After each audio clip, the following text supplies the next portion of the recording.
notice if I turn it around this way, can you see that there are two muscles? One going to the eyelid, and this other one is attaching to the sclera. The one attaching to the sclera is the superior rectus. So I've got levator palpebrae superioris, I've got superior rectus, and over here, attaching to this trochlea that we see here in the medial aspect of the eye, is the superior oblique.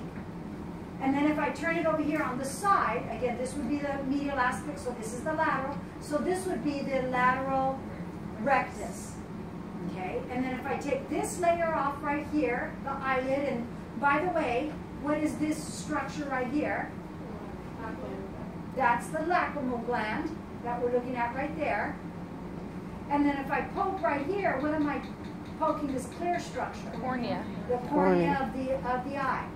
That conjunctiva that we were talking about is going to be all on top of the white of the eye, but not the cornea of the eye, not the contact lens part, right? Not on there. And it lines right here the inside of the palpebra.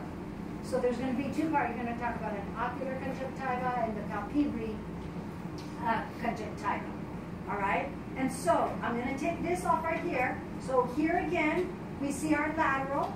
We see the superior. And then if I turn this around to the side like this, taking off the lateral, can you guys see the medial right there? Medial rectus. And then if I turn that down, that would be the inferior rectus. And then you see one more muscle coming in at an angle, inferior oblique. This part of the eye would be what? That would be the sclera of the eye. The sclera, that's all the white of the eye, the hard part. All of everything I'm touching here is all sclera, even including right up here, sclera.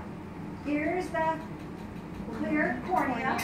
And then now if I take this off right here, cornea just fell off. There's the cornea, fell off. Okay.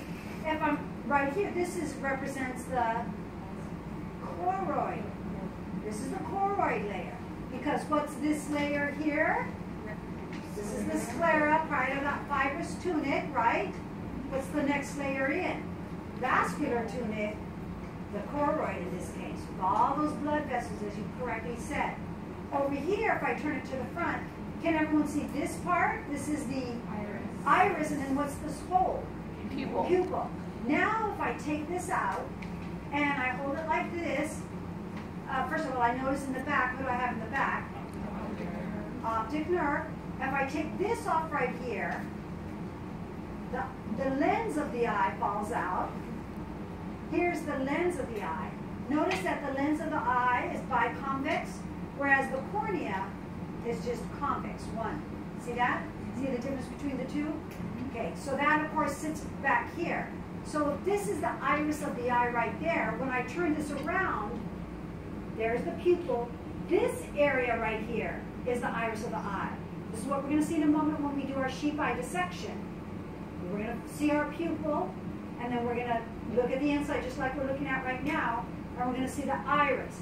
Then we're going to see these lines, also in our sheep eye, and that is the suspensory ligaments.